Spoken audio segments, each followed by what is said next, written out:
ভোটে হার জিতে হয় তাতে একটু মনে প্রভাব পড়ে, কিন্তু ব্যাপারটা যেভাবে সংগঠন একবারে পশ্চিমবঙ্গে শুয়ে পড়েছিল, কর্মীরা বেরোননি, কর্মীদের বার করতে গিয়ে আমি তো মেদিনীপুরে 1 বছর 1.25 বছর ধরে লেগে বুথ অবধি সংগঠন তৈরি করেছিলাম, সব গ্রামে গেছিলাম। সেখানে 304 কোটি টাকা দিয়ে কাঁসাই ব্রিজের স্যাংশন করেছিলাম, টেন্ডার 50 বছরের পেন্ডিং, এবং শিলাবতী দুটো ব্রিজ গডকরিজির কাছ থেকে। 500টা গ্রামে সোলার লাইটের আমি পারমিশন করি, 250 গ্রামে লেগে গেছিলো, আরও 250 গ্রামে প্রসেসে আছে। বাকি আমার ফান্ড থেকে যা কাজ করা সে তো আমি করেছি, রাস্তাঘাট ইত্যাদি। একাধিক ট্রেন, নতুন ট্রেনের যে স্টপেজ বেলদা থেকে আরম্ভ করে খড়গপুর দিকে, সেটা আমি করেছিলাম। তো মানুষ খুশি ছিল, সমস্ত পার্টির লোকেরাই আমার পক্ষে ছিল। যে কোনো কারণে হোক, পার্টির সিদ্ধান্ত নিয়েছে, সেটা ঠিক ছিল না প্রমাণ হয়ে গেছে। তো আমি বাকি জায়গায়ও করব, কিন্তু সংগঠন যেভাবে ঢিলে হয়ে গেছে সব জায়গায়, বুথে আমরা প্রথমে লোক খুঁজে পাইনি, খুঁজে দাঁড় করাতে এজেন্ট খুঁজতেও হয়েছে। তো দুর্বলতা ছিল সংগঠনের, সেই জন্য সব জায়গায় সার্বিকভাবে ভোটে হার জিতে হয় তাতে একটু মনে প্রভাব পড়ে, কিন্তু ব্যাপারটা যেভাবে সংগঠন একবারে পশ্চিমবঙ্গে শুয়ে পড়েছিল, কর্মীরা বেরোননি, কর্মীদের বার করতে গিয়ে আমি তো মেদিনীপুরে 1 বছর 1.25 বছর ধরে লেগে বুথ অবধি সংগঠন তৈরি করেছিলাম, সব গ্রামে গেছিলাম।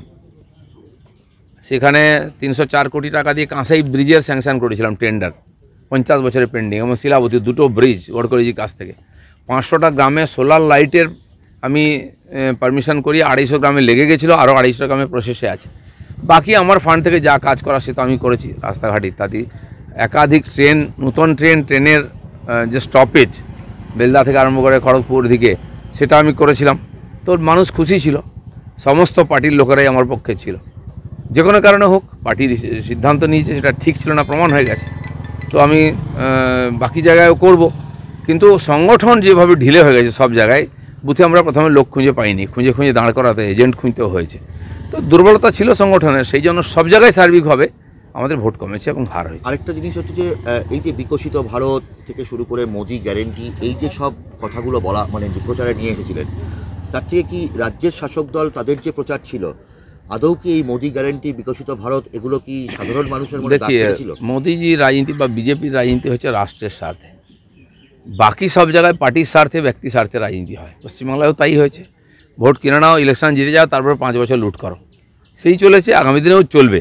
কিন্তু নরেন্দ্র মোদী বারবার বলেছেন আমরা ভোটের জন্য রাজনীতি করি না, ইলেকশনের দেখে রাজনীতি করেন, সেটাই করেছেন উনি। সেটাও করতে হবে, ভোটের জন্যও করতে হবে। পার্টি না জিতলে সরকার চলবে কী করে? আমার মনে হয় যে প্রজেক্টগুলো করে লাভ পাওয়া যায়নি, যেমন সংখ্যালঘু ভোট, তারা সবচেয়ে বেশি কেন্দ্র সরকারের গরিব কল্যাণ যোজনার সুবিধা পেয়েছে, রেশন থেকে বাড়িঘর সব হিসাবও বলছে, কিন্তু তারা ভোট দেয়নি।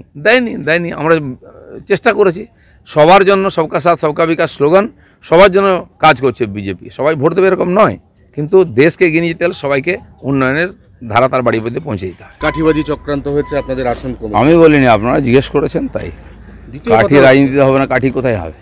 দ্বিতীয় কথা হচ্ছে, যারা এইবারে শরিক হয়ে গেল তারা তো এমন ডিমান্ড করছে, এই ডিমান্ডগুলো মানে সেই অলিক কল্পনার ডিমান্ড, মানে বলছে স্পিকারের পদ চাই, পূর্ণমন্ত্রীর পদ চাই। রাজনীতি এটাই, হাতি কাদায় পড়লে ব্যাঙেও লাথি মারে, তো হাতি তো কাদায় পড়েছে, তো সেটা সবাই বার্গেনিং করছে। কিন্তু এটাও মনে রাখতে হবে, নরেন্দ্র মোদী, অমিত শাহ আছেন, আর এরা আমাদের পুরনো পার্টনার, এদেরকেও আমরা চিনি। তারা একটু বেশি দাম রাখছেন, যতটা বেশি পাওয়া যায়, কিন্তু সরকার চালিয়ে লোককে সুশাসন দিতে হবে, কারণ লোক ম্যান্ডেট দিয়েছে বিজেপির পক্ষে এবং এনডিএর পক্ষে, সেটা যেন ভুলে না যান।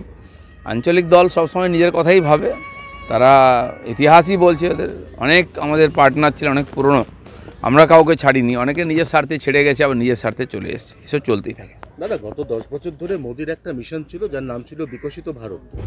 সেই মিশনটা এবার যদি পদে পদে শরিকদের অঙ্গুলি হেলনে একটা সরকারকে চলতে হয়, তাহলে তো সেই ভিশন, দেশকে এগিয়ে নিয়ে যাব, চন্দ্রাভিযান, সূর্যাভিযান, এগুলো তো দেখো, নরেন্দ্র মোদী ভোটের জন্য রাজনীতি করেন না বা সরকার চালান না, তিনি উন্নয়নের জন্য আর সত্যি বিকশিত ভারতের জন্য একটা রোডম্যাপ তৈরি হয়ে গেছে, সেটা সবাই জানে। আমার মনে হয় না ওতে কোনো বিশেষ বাধা আসবে। দেশের আর্থিক স্থিতি খুব ভালো, কালেকশন ভালো হচ্ছে, প্রায় 2.25 লাখ টাকা গত বছর, 2.25 লাখ কোটি টাকা গত মাসেতে, আর জিএসটি কালেকশন হয়েছে, যেটা 40,000 থেকে শুরু হয়েছিল। তো সেই জন্য টাকার অভাব হবে না, ইচ্ছার অভাব নেই, কাজও হচ্ছে। আর আমার মনে হয় যারা আছেন এ ধরনের করবেন, তাদেরকে নিজের এলাকায়ও জবাব দিতে হবে। আপনাদের মনে আছে 2004-এর কথা, সেবারে যারা বার্গেনিং করেছিলেন অটলজি সরকার যাওয়ার সময়, তারা সাফ হয়ে গেছিলেন, তার মধ্যে মমতা ব্যানার্জির পার্টিও ছিল। এবার প্রশ্ন হচ্ছে যে আক্রান্ত কর্মী যারা 21-এর বিধানসভার পরে পোস্টপোল ভায়োলেন্সে আক্রান্ত হয়েছেন, এবারে 2024-এ তারা প্রিপোল পোস্টপোল দু ধরনের ভায়োলেন্সে আক্রান্ত হয়েছেন, তাদের মনোবল চাঙ্গা করে আবার দলের কাজে লাগানো, আপনি দীর্ঘদিন ধরে এই রাজ্যের দায়িত্ব সামলেছেন, এটা কতটা কঠিন বা চ্যালেঞ্জিং? এখন ইলেকশন এলেই পশ্চিমবাংলায় এরকম হয়, ইলেকশনের আগে, ইলেকশনের সময়, ইলেকশনের পরে হিংসা হয়, স্বাভাবিক। আর এরা যারা বিজেপি করছেন তারা জানেন, এই জেনেই বিজেপি করতে এসছেন। আমার অভিজ্ঞতা গত প্রায় 10 বছর হতে গেল, আমি দেখছি এই পরিস্থিতির মধ্যে লড়াই করে আমরা পার্টিকে এগিয়ে দিয়েছি। যাদের উপর অত্যাচার হচ্ছে, বাড়ি ভাঙা হচ্ছে, এখনও চলছে, পার্টি তাদের সঙ্গে আছে, যথাসম্ভব চেষ্টা করছে। পুলিশের উপর ভরসা করি আমরা, কিন্তু পুলিশের উপর তো কেউ ভরসা করে আরও, কিন্তু উপায় নেই। তা সত্ত্বেও পার্টির কর্মীরা আছেন, তারা জানেন, অনেকেই বাড়ি ছেড়ে পার্টি অফিসে আছেন, সব পার্টি অফিসেই এখন কার্যকর্তারা চলে এসেছেন, কিছুটা আক্রমণের ভয়েতে। তো সেন্ট্রাল ফোর্সও আছে, কিন্তু এই পরিস্থিতির মধ্যে আমরা লড়াই করব এবং এই হিংসা বাড়লে টিএমসি হারবে। এই লোকগুলো যারা আক্রান্ত হয়ে আছেন এবং তারা দেখছেন, আপনি নিজেই কালকে বলেছেন যে পার্টির গ্রোথ একটা জায়গাতে আটকে আছে, এই অবস্থায় এদের মনোবল সব থেকে বড় কথা, এদের নাও ঠিক আছে রেস্কিউ। আমি তো ব্যক্তিগতভাবে বলতে পারি, আমি সব জেলায় যাব আর কর্মীদের সঙ্গে দেখা করব, অলরেডি শুরু করেছি। আজকে বিকালবেলা যাব পুরনো অফিসেতে, অনেকে আমার সঙ্গে দেখা করতে চাইছিলেন, আমি ওখানে আসুন, একসঙ্গে গল্প করা যাবে, চা খাওয়া যাবে। এটা আমি আগেও করেছি, এখনও করব, কারণ পার্টির কর্মীরা যারা লড়াই করেছেন রিস্ক নিয়ে, তারা জানেন এ ধরনের হতে পারে, তাদের সঙ্গে দাঁড়ানোটা আমাদের দায়িত্ব। জয়ের পর তো জয়ী প্রার্থীরা ফোন পেয়েছেন, যারা পরাস্ত আপনাদের মতো পোড় খাওয়া পুরনো লোক, তারা এখনো পর্যন্ত হাইকমান্ডের কাছ থেকে পরবর্তী ভূমিকা দলে এরকম কোনো ফোন? না, আমার মনে হয় সেরকম কিছু হয়নি। আগে সরকার তৈরি হবে, তারপরে পার্টি নির্বাচনের অ্যানালাইসিস এগুলো সবই হবে। চলো, আমার কোশ্চেন এটা, মেদিনীপুরের সাংসদ হয়ে আপনি সেখানকার মানুষের পাশে থাকতেন, তাদের বাড়ি যেতেন, বর্ধমানে প্রার্থী হয়ে সেখানেও তাদের পাশে ছিলেন, কথা বললেন।